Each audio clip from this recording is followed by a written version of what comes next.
Queridos, vamos abrir as nossas Bíblias no livro de 1 Coríntios, capítulo 15.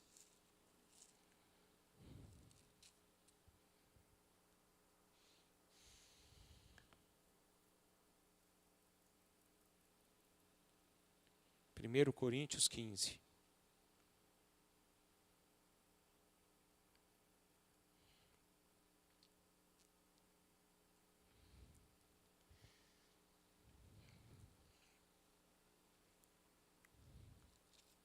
Nós vamos meditar nessa passagem aqui hoje, que diz o seguinte. Podemos ler, amém? Irmãos, venho lembrar-vos o evangelho que vos anunciei, o qual recebestes e no qual ainda perseverais. Por ele também sois salvos, se retiverdes a palavra tal como vô-la preguei, a menos que tenhais crido em vão.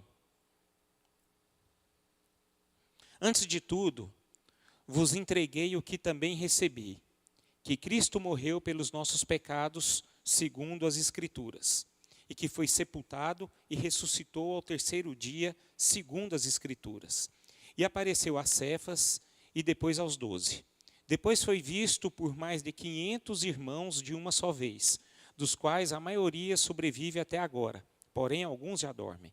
Depois foi visto por Tiago, mais tarde por todos os apóstolos. E afinal, depois de todos, foi visto também por mim, como por um nascido fora de tempo, porque eu sou o menor dos apóstolos, que mesmo não sou digno de ser chamado apóstolo, pois persegui a igreja de Deus. Mas pela graça de Deus sou o que sou. E a sua graça que me foi concedida não se tornou vã. Antes, trabalhei muito mais do que todos eles. Todavia, não eu, mas a graça de Deus comigo. Portanto, seja eu ou sejam eles, assim pregamos e assim crestes. Ora, se é corrente pregar-se que Cristo ressuscitou dentre os mortos, como, pois, afirmam alguns dentre vós que não há ressurreição de mortos? E se não há ressurreição de mortos, então Cristo não ressuscitou. E se Cristo não ressuscitou, é vã a nossa pregação e vã a vossa fé. E somos tidos por falsas testemunhas de Deus, porque temos asseverado contra Deus que ele ressuscitou a Cristo, ao qual ele não ressuscitou, se é certo que os mortos não ressuscitam. Porque se os mortos não ressuscitam, também Cristo não ressuscitou. E se Cristo não ressuscitou, é vã a vossa fé. E ainda permaneceis nos vossos pecados. E ainda mais, os que dormiram em Cristo pereceram. Se a nossa esperança em Cristo se limita apenas a esta vida, somos os mais infelizes de todos os homens. Mas, de fato, Cristo ressuscitou dentre os mortos, sendo ele as primícias dos que dormem. Visto que a morte veio por um homem, também por um homem veio a ressurreição dos mortos. Porque assim como em Adão todos morrem, assim também todos serão vivificados em Cristo. Cada um, porém, por sua própria ordem. Cristo, as primícias. Depois os que são de Cristo na sua vinda. E então virá o fim, quando ele entregar o reino ao Deus e Pai, quando houver destruído todo o principado, bem como toda a potestade e poder. Porque convém que ele reine até que haja posto todos os inimigos debaixo dos pés. O último inimigo a ser destruído é a morte, porque todas as coisas sujeitou debaixo dos pés. E quando diz que todas as coisas lhe estão sujeitas, certamente exclui aquele que tudo lhe subordinou. Quando, porém, todas as coisas lhe estiverem sujeitas, então o próprio Filho também se sujeitará àquele que todas as coisas lhe sujeitou, para que Deus seja tudo em todos. De outra maneira, que farão os que se batizam por causa dos mortos? Se absolutamente os mortos não ressuscitam, por que se batizam por causa deles? E por que também nós nos expomos a perigos a toda hora? Dia após dia morro. Eu o protesto, irmãos, pela glória que tenho em vós outros, em Cristo Jesus, nosso Senhor. Se como homem lutei em Éfeso com feras, e que me aproveita isto? Se os mortos não ressuscitam, comamos e bebamos, que amanhã morreremos. Não vos enganei, as más conversações corrompem os bons costumes. Tornai-vos à sobriedade, como é justo, e não pequeis, porque alguns ainda não têm conhecimento de Deus. Isto digo para vergonha vossa. Mas alguém dirá, como ressuscitam os mortos? E em que corpo vem? Insensato. O que semeias não nasce, se primeiro não morrer. E quando semeias, não semeias o corpo que há de ser, mas o simples grão, como de trigo ou de qualquer outra semente.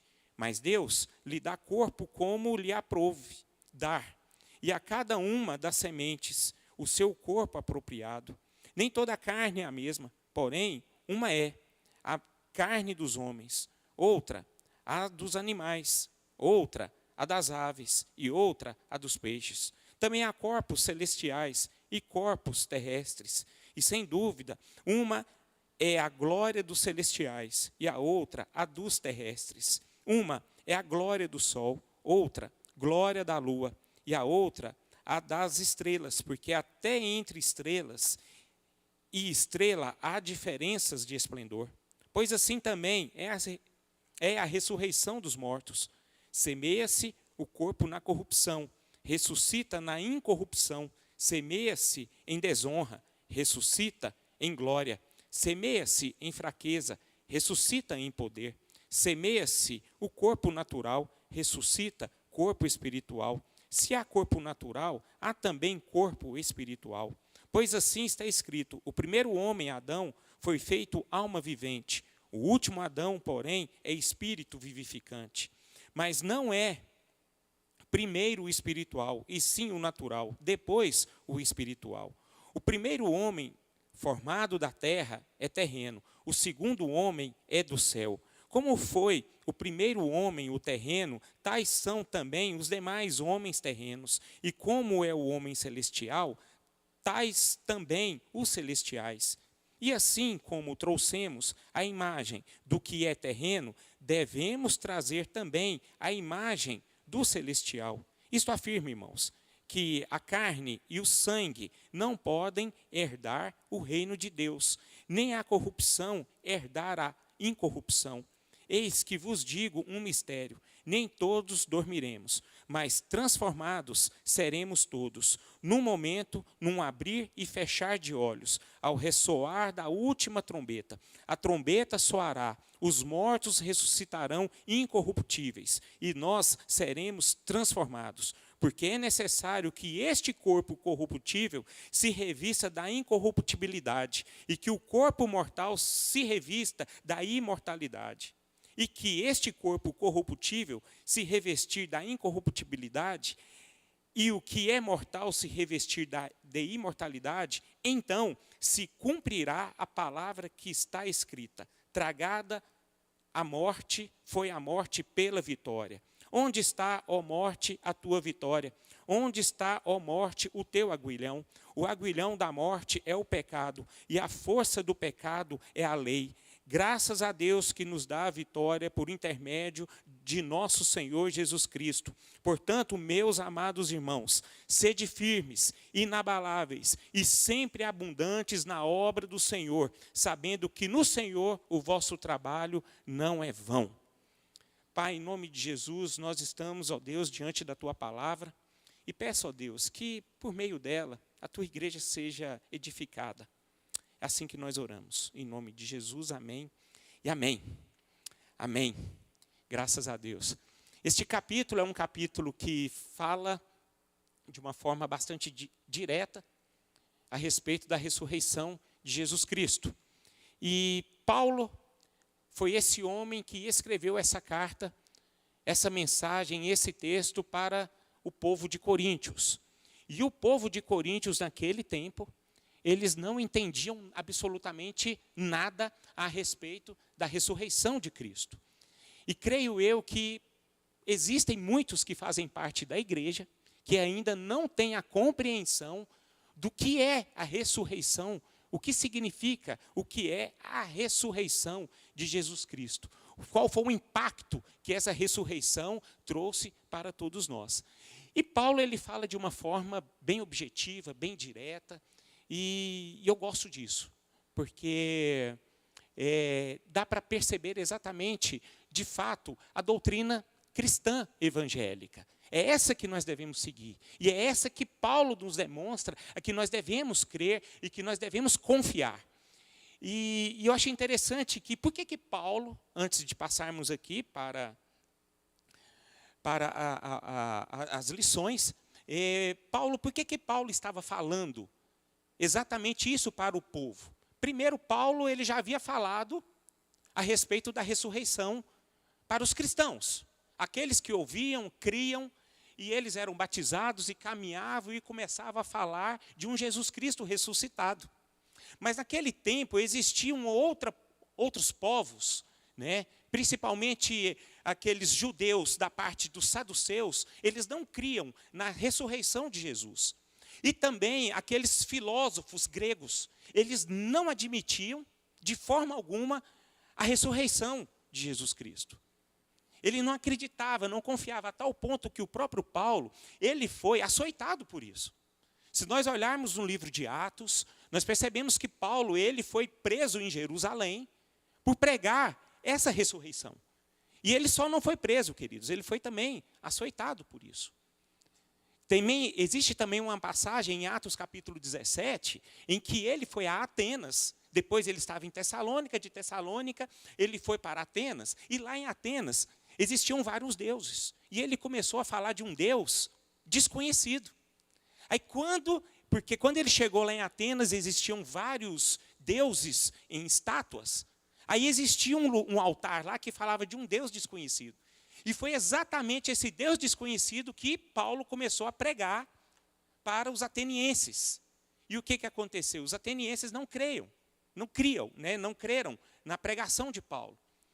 A tal ponto que não existiu igreja em Atenas. E naquele tempo, Atenas era uma cidade muito poderosa. Ela era grande, ela era como Éfeso. Ela era uma grande, grande cidade, onde existia, era como se fosse uma capital. Como Goiânia, grande. E era de suma importância para uma igreja nascer ali, para o cristianismo poder nascer em Atenas. Mas, pela graça de Deus, lógico, sabendo que Deus estava no controle de todas as coisas, portas para o evangelho não foram abertas lá em Atenas. Portanto, não abriu uma igreja, mas Paulo ali ele foi perseguido. Paulo ali ele teve que ser julgado ali. Ele falou a respeito dessa ressurreição. Ele não perdeu essa oportunidade. Mas, no entanto, as pessoas fecharam o seu coração. Então, o que acontece, queridos? Quando eles falam a respeito desse 1 Coríntios, essas pessoas, né, que criam num outro evangelho, que não era na ressurreição de Cristo, começou a falar de um outro evangelho, que não era o evangelho da ressurreição de Cristo. E Paulo ele foi combater essa teoria para esses homens, para a igreja de Corinto. Nada mais dizendo o seguinte: olha, cuidado, não é assim que é o evangelho. O evangelho de Cristo é a forma como eu estarei falando aqui. E foi exatamente que Paulo falou a respeito da ressurreição. Então, a primeira coisa, queridos, o que nós podemos aprender aqui, que Paulo quis ensinar para os seus contemporâneos, e creio eu que essa mensagem também nos ensina nos dias de hoje, fala sobre a proeminência da ressurreição. Esse é o primeiro ponto que nós podemos destacar aqui. A ressurreição de Cristo, o que ele quis dizer naquele tempo, era o foco da salvação. O que Paulo estava querendo dizer aqui? Que Jesus era o Salvador. E para um Salvador ser Salvador, ele teria que estar vivo. Não existe Salvador morto. Um morto não faz nada. Um morto ele só cai, fica imprestável. É um Deus que não poderia fazer nada.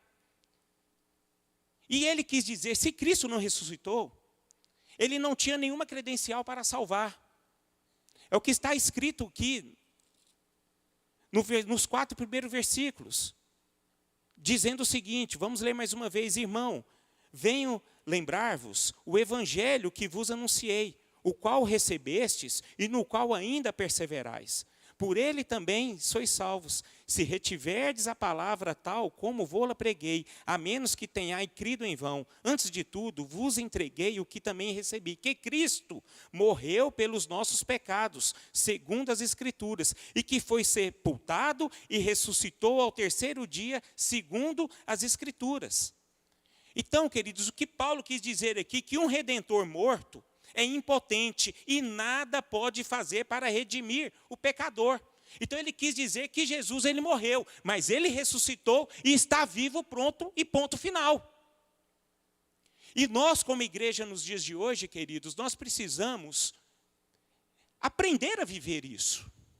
Aprender a viver que Cristo é um Deus vivo, que Ele está no meio de nós. Isso precisa fazer arder os nossos corações.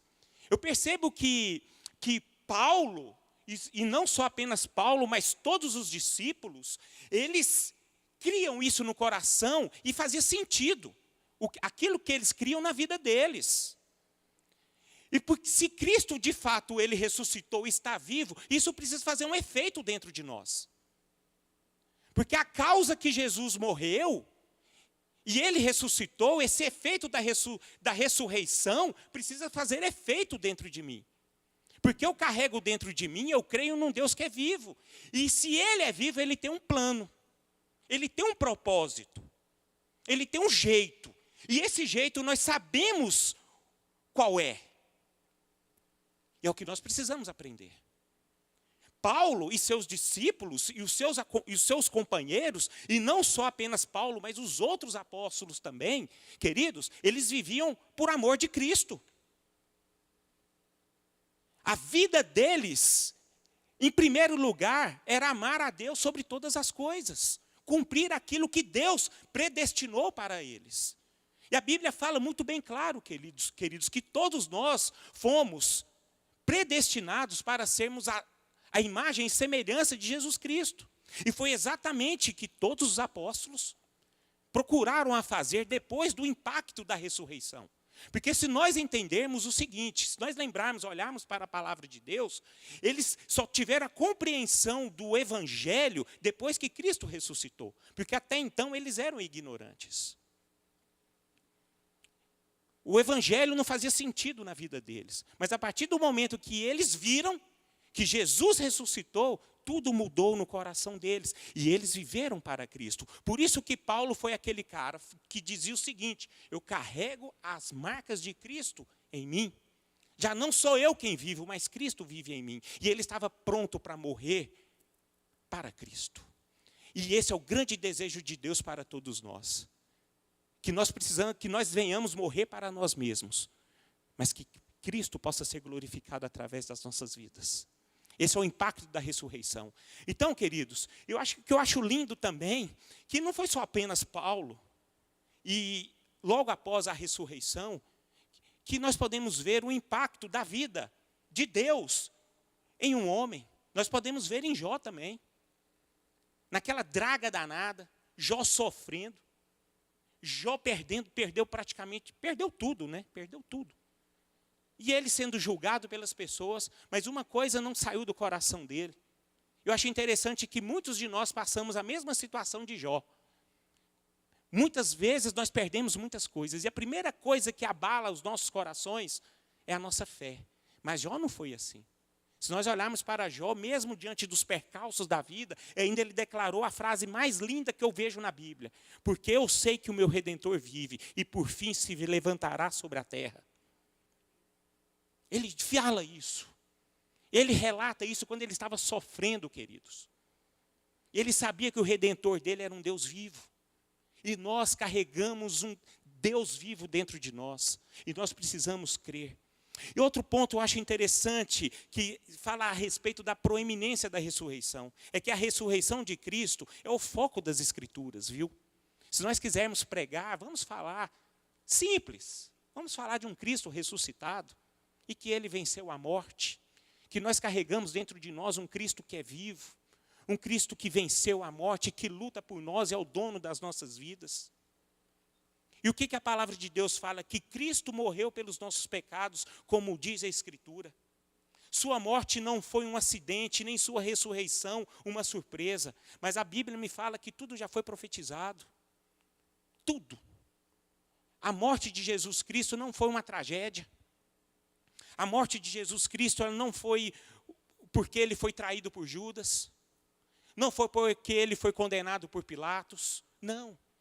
Mas ele morreu porque já havia sido profetizado pelos profetas de Deus que isso iria acontecer. Então a ressurreição de Cristo é o foco das Escrituras. Amém? Isso está lá no versículo número 4, vamos ler. E o que foi sepultado ressuscitou ao terceiro dia, segundo as Escrituras. Tudo que está na Escritura, querido, vai concretizar, vai acontecer. E a ressurreição foi algo que foi profetizado. Segunda coisa que nós podemos destacar aqui, a respeito da ressurreição, a prova da ressurreição. Isso é um grande detalhe,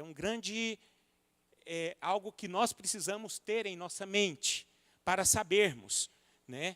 E uma das coisas, e é a coisa certa, que nós precisamos ver a respeito das provas da ressurreição, são as várias aparições de Cristo ressurreto, que foram oferecidos como prova. E a Bíblia fala aqui. A Bíblia fala que ele apareceu para Pedro. Depois ele apareceu para 500 discípulos. Ele apareceu para Tiago. Esse Tiago era o meio-irmão de Cristo. Ele apareceu depois para todos os apóstolos. E depois ele apareceu para Paulo. E é interessante que Paulo ele não viveu aquele tempo com seus discípulos. E interessante que Paulo, nesse momento, ele fica até meio indignado. Porque o próprio Paulo se indignou. Eu vejo o Paulo indignado aqui na palavra. Porque Paulo foi aquele que perseguiu a igreja. Mas eu vejo que quando Deus tem um plano na vida de uma pessoa, ele se revela na pessoa e não importa o que ela fez. Porque o poder da ressurreição é muito maior do que aquilo que a pessoa fez no passado. Eu vejo isso na vida de Paulo.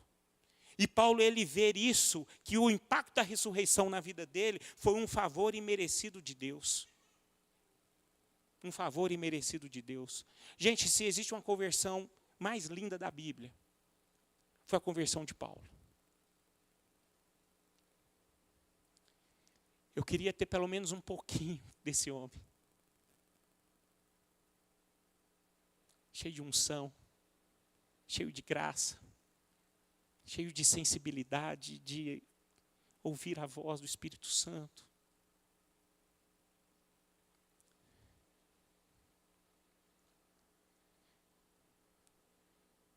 Eu creio que Deus ele fica procurando pessoas assim como Paulo, na igreja dele, que de fato recebe para ele o impacto da ressurreição.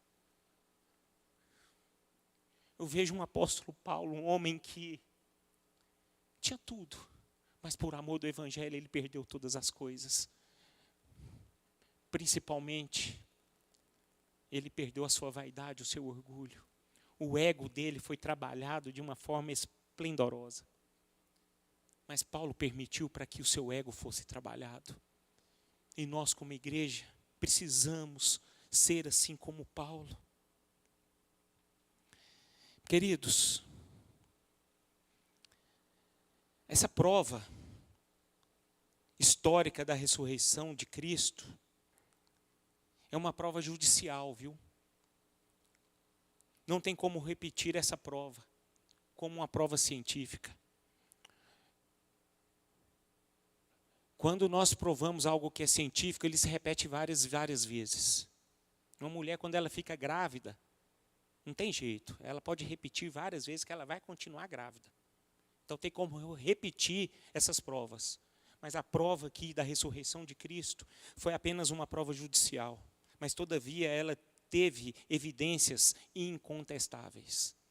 E a evidência mais incontestável que eu vejo principalmente, eu vou citar um exemplo aqui de Pedro. Ele negou, mas quando ele viu um Jesus ressuscitado que transformou a vida dele, ele esteve apto para morrer. Por que João morreu? Por que Pedro morreu? Por que Paulo morreu? Por que todos esses morreram? Porque eles viram, queridos. Eles viram.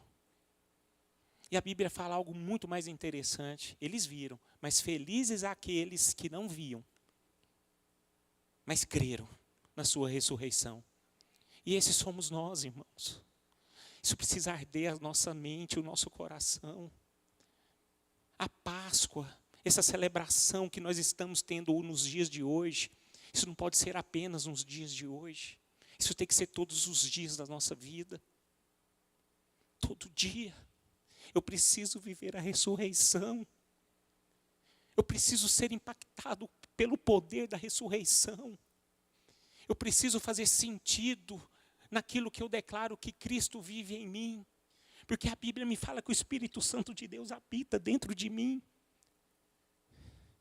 E eu preciso exalar esse perfume.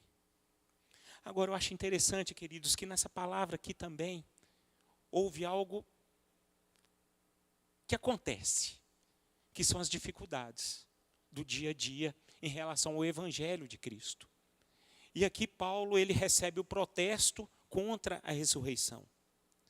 Eu vejo aqui Paulo recebendo aqui, aquelas pessoas receberam a doutrina da ressurreição e eles estavam sob um fogo cruzado. Por quê? Porque, como eu disse aqui na nossa introdução, que existiam pessoas que pregavam um outro evangelho, o evangelho do engano.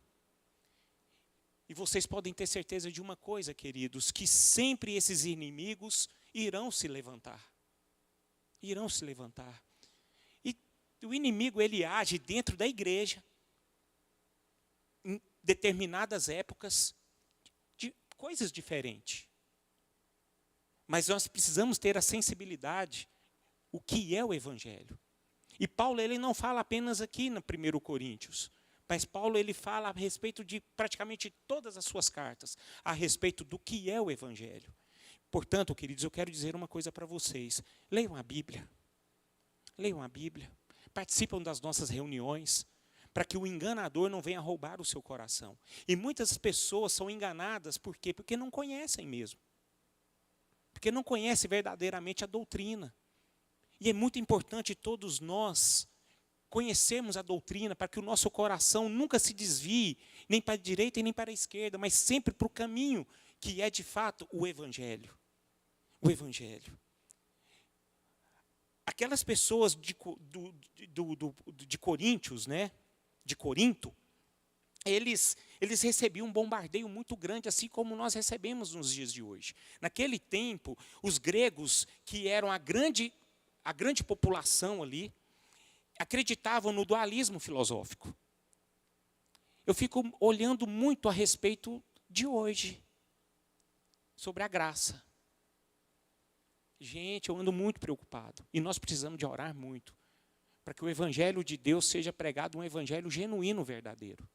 E eu vejo a respeito da graça sendo pregado de uma forma muito deturpada nos dias de hoje. Porque a graça, ela tem sido pregado como eu no centro.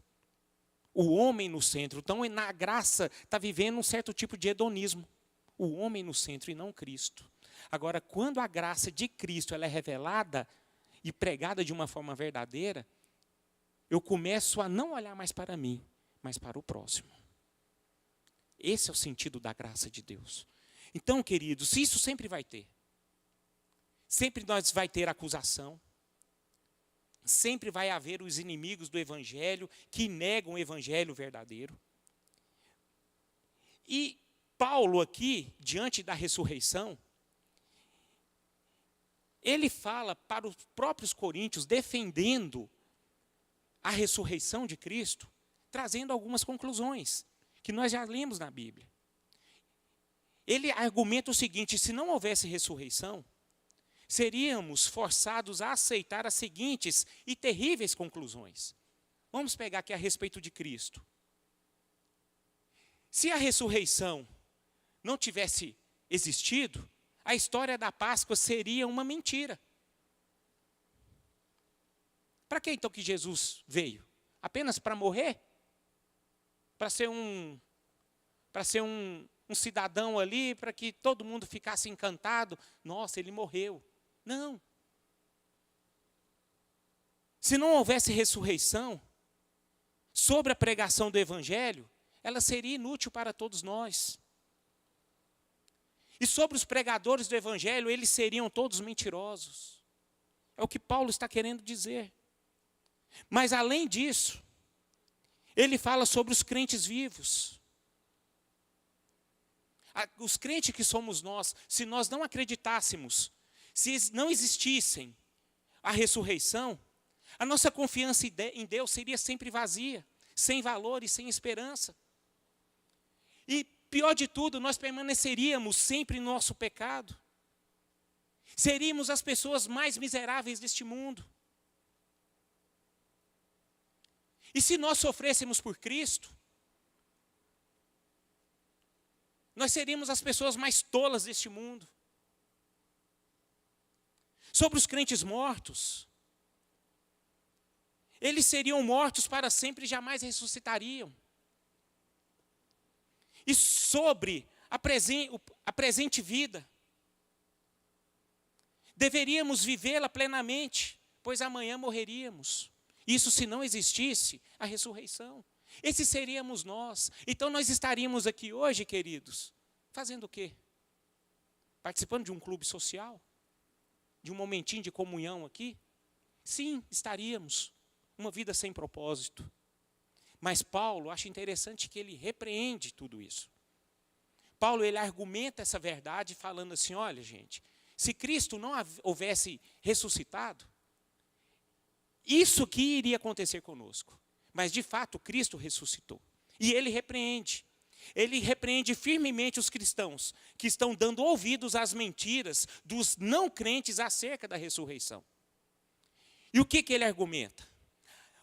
A ressurreição de Cristo é a garantia da nossa ressurreição. Se Cristo ressuscitou, nós também vamos ressuscitar. Amém por isso, queridos? A ressurreição prova que a verdade é a mais forte que a mentira. A ressurreição prova que o bem é mais forte que o mal. A ressurreição prova que o amor é mais forte que o ódio. A ressurreição prova que a vida é mais forte que a morte. E foi exatamente aquilo que Paulo disse em suas palavras. O quarto ponto que nós podemos tirar aqui a respeito dessa leitura que nós fizemos, que foi o plano da ressurreição. Existe um plano, queridos. Deus é um Deus de plano, de projetos. Ele faz as coisas acontecer. As coisas não acontecem por acaso. Vou fazer. Não, tudo em Deus é projetado. Então, o plano da ressurreição de Deus, houve dois representantes. É o que Paulo disse aqui. O primeiro representante, Adão. Esse foi o primeiro representante da ressurreição. Mas esse Adão trouxe ruína e morte. Agora, o segundo Adão, ele trouxe ressurreição e livramento. E esse segundo Adão é Cristo. Foi o que aconteceu. O plano da ressurreição teve aqui 3 ressurreições. A primeira, a ressurreição de Cristo. A Bíblia fala que Cristo foi o primeiro a ressuscitar. E ele fala depois a ressurreição do arrebatamento, quando Cristo voltar, todo o seu povo será ressuscitado. Então, queridos, vocês creem nisso? Vocês têm essa compreensão? Assim, quando Cristo voltar, nós também seremos ressuscitados juntamente com Ele? Creem nisso, amém? Esse é o fato. E a ressurreição dos santos do Antigo Testamento e da tribulação, esses também serão ressuscitados. Esse foi o plano da ressurreição. E o terceiro plano, o reinado de 1000 anos. A Bíblia fala que o inimigo final será destruído. E você sabe qual é o maior inimigo? Esse terrível inimigo? Alguém pode falar aqui? É a morte. Gostei de ver. Esse terrível inimigo é a nossa morte física, queridos. A Bíblia fala que se nós estamos em Cristo, nós absorvemos a ressurreição, a nossa morte física não existirá. O reino futuro já está restabelecido. Estabelecido. É o que fala na palavra. Então vocês compreenderam aqui o plano da ressurreição de Deus para o seu povo, que houve 2 representantes, que ele predeterminou 3 ressurreições, e que ele obteve um reinado de 1000 anos. Quinto, além de todas essas coisas, a respeito da ressurreição, do plano da ressurreição, existiu a perfeição da ressurreição. Existe uma coisa perfeita, e isso é maravilhoso nós observarmos. Aí fala de corpo. Ele fala de um corpo que será superior na ressurreição do que esse corpo nosso mortal. O antigo corpo que nós estamos aqui hoje como carne e osso, é semeado o corpo perecível. Ele é semeado em desonra, em fraqueza, em corpo exatamente natural. E é semeado contendo a semelhança do primeiro Adão, cheio de defeitos. Cheio de situações dos quais fazemos muitas vezes nós crucificarmos Jesus, mais uma vez. Mas depois da ressurreição, queridos, nós teremos um novo corpo. E esse corpo será ressuscitado imperecível, em glória, em poder espiritual, dando vida e virá dos céus. Queridos, muitas vezes, muitos de nós achamos que a nossa vida está baseada só apenas aqui neste lugar, nessa terra. Mas não, aqui nós não somos nada, aqui nós somos pó. Aqui a nossa vida aqui, ela não é nada de acordo do que é a eternidade. E nós temos que ter essa sensibilidade em nossos corações. Aqui nós somos apenas um forasteiro. De acordo com a nossa necessidade, a nossa vida aqui é apenas um pingo diante de um texto maravilhoso, de um ponto. Um pingo no i, ou então um ponto de uma frase. Porque o que deve fazer sentido para as nossas vidas é a eternidade, queridos. E muitos de nós não temos a compreensão que um dia o nosso corpo será glorificado, assim como o corpo de Cristo foi glorificado. A nossa vida não acaba aqui. E muitos de nós somos apegados muito aqui. Às vezes isso não é errado. Não é errado. Mas não pode ser em primeiro lugar. Nós precisamos viver aqui o que nós vamos viver na eternidade. Isso que deve estar vivo em nossos corações. Então vamos tomar muito cuidado com aquilo que nós estamos projetando em nossas vidas. Muitas vezes o mundo, a secularidade do mundo, a ganância do mundo, rouba de nós a nossa espiritualidade. Rouba o nosso coração naquilo que é certo e naquilo que é eterno. Então vamos tomar muito cuidado com isso. A igreja de Deus, ela precisa estar viva espiritualmente, com o coração e com a mente focada naquilo que é eterno, naquilo que é espiritual. Vamos tomar muito cuidado com isso, querido. Então a nossa vida, ela não acaba aqui. E se o nosso corpo hoje, ele é um corpo cheio de fraqueza, como o primeiro Adão, o nosso novo corpo, quando formos glorificados, nós teremos poder, vida. Vamos ser semelhantes a Cristo. Isso deve motivar os nossos corações a querermos, a ser assim. Porque eu vou deixar bem claro para vocês, queridos. Aqueles que não tiverem Cristo, vão ter outra coisa. O fato é que a nossa vida não acaba aqui, amém? Então vamos tomar muito cuidado com isso. Temos que buscar muito a Deus. Sexto,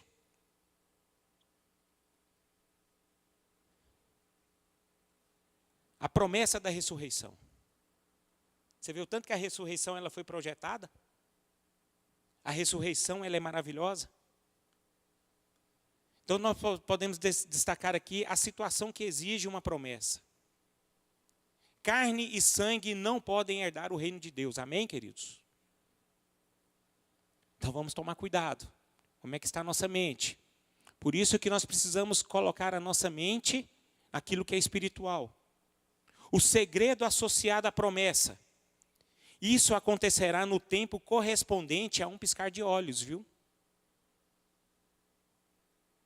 Essas coisas, a trombeta vai tocar num piscar de olhos, que a palavra de Deus diz.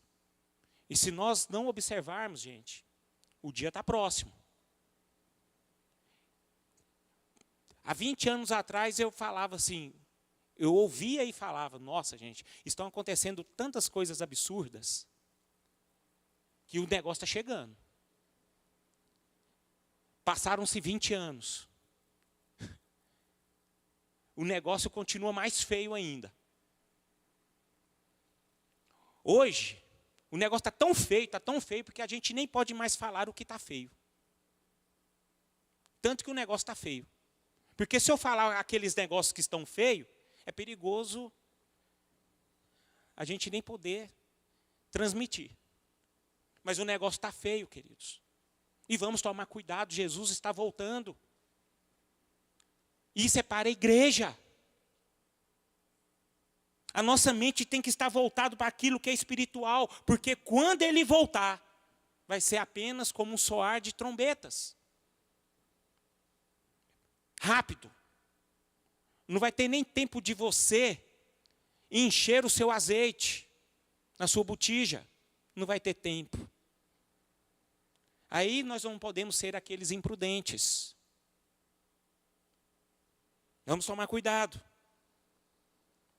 O sinal apresentará essa promessa. A última trombeta, o que fala na palavra, significará o cumprimento da promessa. O plano da promessa. Os crentes que já partiram trocarão o seu corpo corrupto por um corpo incorruptível. Os crentes vivos trocarão o seu corpo mortal por um corpo imortal. Olha o plano da promessa. Isso é maravilhoso, queridos. Quinto, a respeito da promessa da ressurreição. As Escrituras predizem essa promessa. Tudo aquilo que foi profetizado lá atrás, nós podemos tirar alguns textos da Bíblia. Eu queria ler lá em Isaías 25:8.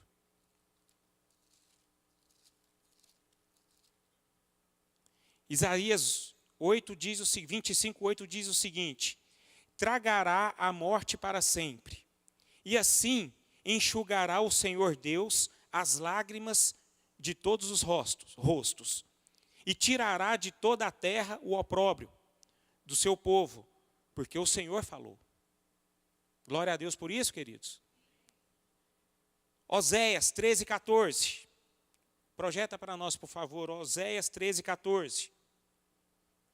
Eu os remirei do poder do inferno e os resgatarei da morte. Onde estão, ó morte, as tuas pragas? Onde está, ó inferno, a tua destruição? Meus olhos não veem em mim arrependimento algum. Então, queridos, e são os profetas anunciando. E nós precisamos estar atentos em relação a essas coisas.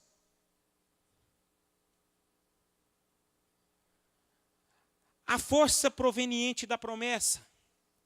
É o que fala aqui. É onde eu estou encerrando aqui, queridos. Por causa da ressurreição, nenhum trabalho feito para o Senhor é em vão, queridos.